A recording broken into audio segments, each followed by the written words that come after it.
ವಿಮೋಚನ ಕಾಂಡ ಅಧ್ಯಾಯ 24 ವಿಧಿ ವಿಧಾನಗಳ ದೃಢೀಕರಣ. ಸರ್ವೇಶ್ವರ ಸ್ವಾಮಿ ಮೋಶೆಗೆ, ನೀನು ಆರೋನ, ನಾದಾಬ್ ಹಾಗೂ ಅಬಿಹು ಮತ್ತು ಇಸ್ರಾಯೇಲರ ಹಿರಿಯರಲ್ಲಿ 70 ಮಂದಿ ಈ ಬೆಟ್ಟವನ್ನು ಹತ್ತಿ ಸರ್ವೇಶ್ವರನಾದ ನನ್ನ ಬಳಿಗೆ ಬಂದು ದೂರದಲ್ಲೇ ನಿಂತು ಅಡ್ಡ ಬೀಳಬೇಕು.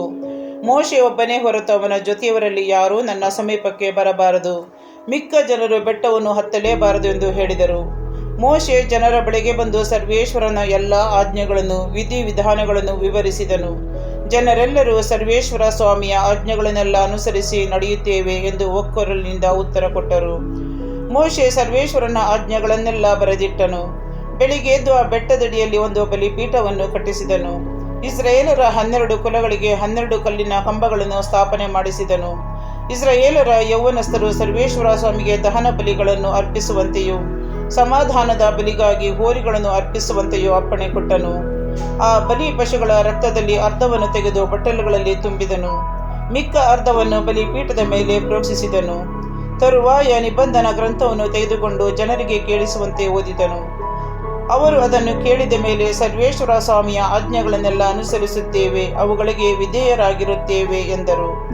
ಆಗ ಮೋಶೆ ಬಟ್ಟಲುಗಳಲ್ಲಿದ್ದ ರಕ್ತವನ್ನು ತೆಗೆದುಕೊಂಡು ಜನರ ಮೇಲೆ ಚಿಮುಕಿಸಿ, ಇಗೋ, ಈ ಗ್ರಂಥದಲ್ಲಿ ಹೇಳಿರುವ ಎಲ್ಲ ಆಜ್ಞೆಗಳ ಪ್ರಕಾರ ಸರ್ವೇಶ್ವರ ನಿಮ್ಮ ಸಂಗಡ ಮಾಡಿಕೊಂಡ ಒಡಂಬಡಿಕೆಯನ್ನು ಸ್ಥಿರಪಡಿಸುವ ರಕ್ತ ಇದೆ ಎಂದನು. ಮೋಶೆ, ಆರೋನ್, ನಾದಾಬ್ ಹಾಗೂ ಅಬಿಹು ಮತ್ತು ಇಸ್ರಾಯೇಲರಲ್ಲಿ 70 ಮಂದಿ ಬೆಟ್ಟವನ್ನು ಹತ್ತಿದರು. ಅವರಿಗೆ ಇಸ್ರಾಯೇಲರ ದೇವರ ದರ್ಶನವಾಯಿತು. ಆಕಾಶಮಂಡಲದಂತೆ ಅತಿ ನಿರ್ಮಲವಾದ ಇಂದ್ರನೀಲಮಣಿಯ ನೆಲಗಟ್ಟು ಅವರ ಪಾದಪೀಠವಾಗಿತ್ತು. ಅವರು ಇಸ್ರಾಯೇಲರ ಮುಖಂಡರಿಗೆ ಯಾವ ಹಾನಿಯನ್ನು ಮಾಡಲಿಲ್ಲ. ಆ ಮುಖಂಡರು ದೇವರನ್ನು ಸಂದರ್ಶಿಸಿದರು. ಬಳಿಕ ಅನ್ನಪಾನಗಳನ್ನು ತೆಗೆದುಕೊಂಡರು. ಸೀನಾಯಿ ಬೆಟ್ಟದ ಮೇಲೆ. ಸರ್ವೇಶ್ವರ, ನೀನು ಬೆಟ್ಟವನ್ನು ಹತ್ತಿ ಬಂದು ನನ್ನ ಹತ್ತಿರದಲ್ಲೇ ಇರು.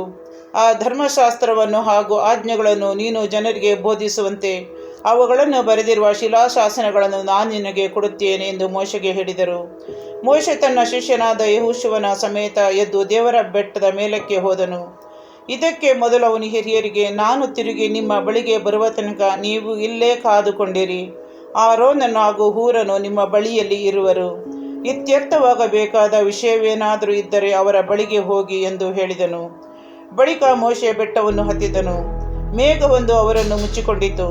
ಸರ್ವೇಶ್ವರನ ತೇಜಸ್ಸು ಸೀನಾಯಿ ಬೆಟ್ಟದ ಮೇಲೆ ನಿಂತಿತ್ತು. ಆ ಮೇಘವು 6 ದಿನಗಳವರೆಗೂ ಬೆಟ್ಟವನ್ನು ಆವರಿಸಿತ್ತು. 7ನೇ ದಿನ ಸರ್ವೇಶ್ವರ ಮೇಘ ಮಧ್ಯದಿಂದ ಮೋಶೆಯನ್ನು ಕೂಗಿ ಕರೆದರು.